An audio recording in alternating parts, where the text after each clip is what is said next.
Halo, selamat malam pemirsa. Lebih dari 10.000 pekerja di PHK sejak awal tahun 2024 hingga saat ini. Industri padat karya seperti industri tekstil dan produk tekstil ini saat ini kesulitan untuk bersaing, disertai dikarenakan memang membanjirnya produk tekstil impor dan juga disertai dengan melemahnya nilai rupiah terhadap dolar. Lalu bagaimana para pengusaha ataupun para pekerja ini kemudian menghadapi ancaman PHK massal ke depannya? Kita akan bahas malam hari ini di Indonesia Business Forum bersama saya Putri Widasari dan juga sejumlah narasumber yang sudah hadir pada malam hari ini. Ada Mas Danang Girindra Wardana, Direktur Eksekutif Asosiasi Pertekstilan Indonesia. Selamat malam Mas Danang, boleh digunakan mikrofonnya? Baik, selanjutnya ada Mas Tauhid Ahmad, Ekonom Indef. Selamat malam Mas Tauhid. Malam, Mbak Putri. Baik. Selanjutnya di sebelah kiri saya ada Mbak Nining Elitos, Koordinator Dewan Buruh Nasional Kasbi. Selamat malam Mbak Nining. Dan juga tersambung lewat Zoom ada Mas Fajar Dwi Wisnu Wardani, tenaga ahli utama kantor staf Presiden. Selamat malam. Dan sebelum kita memulai diskusi kita pada malam hari ini, kita akan saksikan dulu informasi yang satu ini untuk Anda. Ya pemirsa, kita juga sudah kehadiran ada 2 korban PHK. Saya akan perkenalkan satu persatu, ada Mas Fernando dan juga Mas Nurman. Tapi saya mau ke Mas Fernando terlebih dahulu. Mas Fernando mungkin bisa dijelaskan kepada kita kapan kemudian di PHK dan saat ini seperti apa kegiatannya? Di PHK-nya di akhir tahun 2023. Berarti ini sudah hampir 6 bulan ya. Dari perusahaan mana Mas? Tekstil di daerah Banten, Serang. Oke. Alasannya pada saat itu di PHK karena? Kalau kita sebagai karyawan kan cuman nggak begitu tahu ya, tapi lebih jelasnya lebih ke online shop sih kayaknya. Jadi ini pengurangan ya? Pabriknya sendiri apakah masih Enggak, berjalan? semuanya sekarang tutup. Pabriknya tutup? Iya, Jadi semua karyawan semua ada? karyawan ya. Mas Ada Fernando sendiri sudah berapa lama bekerja? dari 2014. Cukup lama ya? Iya, Saat itu ada berapa ratus mungkin karyawannya? 1000 lebih. 1.000 lebih? Iya, Di PHK semuanya. karena pabriknya tutup? Iya. Lalu saat ini bagaimana? Apakah sudah bekerja lagi atau masih mencari? Kalau sekarang sih lebih ke freelance aja sih. Nunggu.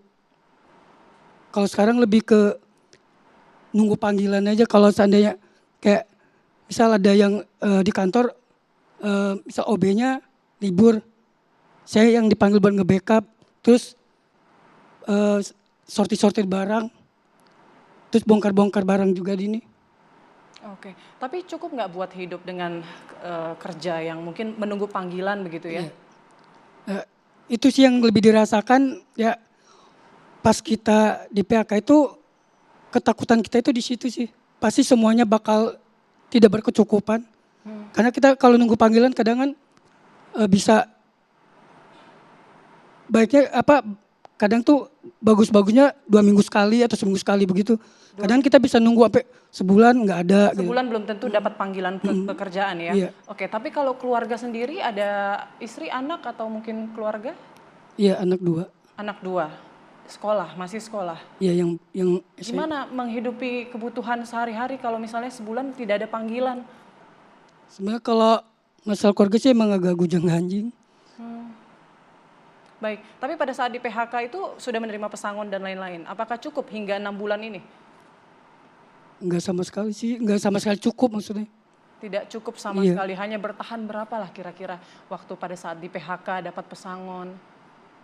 Enggak, ya kalau pengeluaran kita udah punya anak sekolah, kebutuhan ini nggak nyampe 6 bulan sih udah ludes. Berarti selain menunggu panggilan kerja di industri yang sama ya, tekstil ya. Kemudian apakah melakukan pekerjaan lain saat ini? Ya itu saya lebih ke freelance aja sih. Baik, nanti kita juga akan mendengarkan cerita dari Mas Nurman, tapi saya mau ke Bu Nining terlebih dahulu. Bu Nining, catatan dari Kasbi sudah berapa banyak ini karyawan atau pekerja yang di PHK di awal tahun hingga saat ini? Kalau kita bicara tentang persoalan pemutusan hubungan kerja, memang ini momok yang mengerikan bagi kaum buruh gitu ya. 10 tahun ke belakang sebenarnya kita bicara tentang dampak dari sebuah regulasi kebijakan di mana dengan sistem kerja kontrak magang alidaya yang akhirnya membuat satu kemudahan melakukan pemutusan hubungan kerja terhadap para pekerjanya.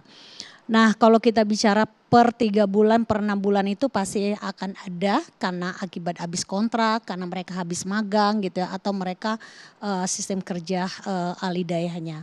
Yang menjadi persoalan bagi kita adalah saya tadi baru cross check dengan beberapa kawan-kawan di berbagai macam organisasi serikat buruh gitu ya.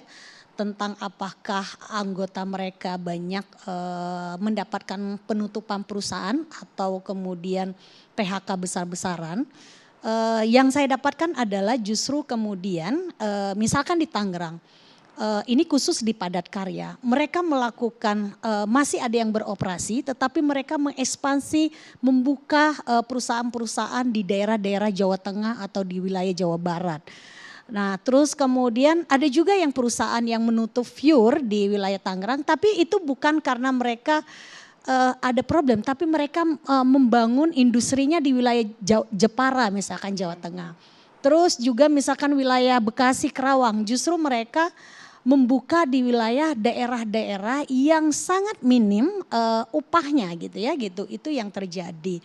Artinya saya belum melihat karena persoalan anjloknya tentang persoalan rupiah gitu ya. Kemudian betul-betul memberikan dampak yang luar biasa perusahaan melakukan itu. Tetapi kalau bicara tentang persoalan daya beli masyarakat hari ini itu harus diakui. Kenapa gitu ya?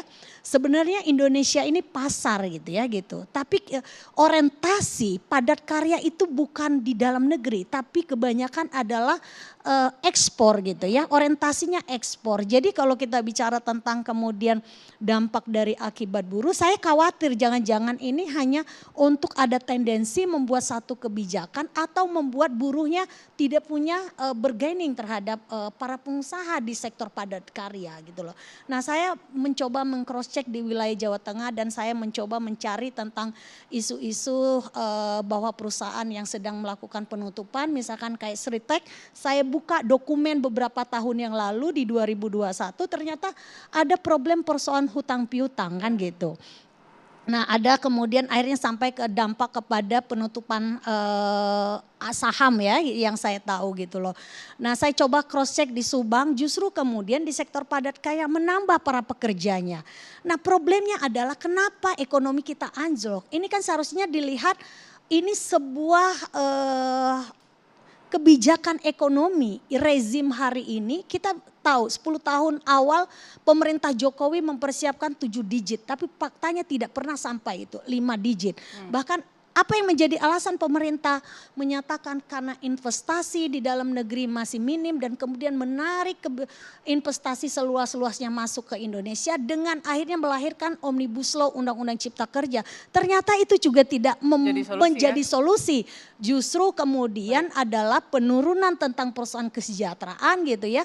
Membuat rakyat tidak punya kepastian kerja. Contoh tadi misalkan di 2023 ada korban PHK dan kemudian kita kenapa kemudian buruh tidak bisa membeli apa yang dia produksi. Karena berangkat dari persoalan kebijakan upah murah, kebijakan yang tidak memiliki kepastian kerja. Mau tidak mau rakyat hari ini memang betul pertumbuhan ekonomi kita terganggu karena memang daya beli masyarakat murah, karena upah buruh masih minim dan tidak bisa mengenyam apa yang dikonsumsi. Kebutuhan hidup hari ini mulai dari kebutuhan yang mendasar semakin mahal, sedangkan upah buruh tidak pernah terjadi kenaikan. Pedagang pun juga begitu gitu kan gitu. Itu yang menjadi problemnya. Kalaupun tadi menyatakan bahwa saya mengkhawatirkan jangan-jangan isu ini dilemparkan kemudian bagaimana buruh rakyat semakin tidak berdaya dan kemudian tidak mengetahui. Seharusnya kan dicarikan jalan solusi. Buruh rakyat semakin tidak berdaya dengan adanya kebijakan-kebijakan pemerintah yang tampaknya juga bongkar pasang ini. Permendak aja gonta-ganti mulu begitu ya. Nanti mungkin akan dijawab oleh Pak Fajar ya. Usai jeda berikut kami akan kembali sesaat lagi.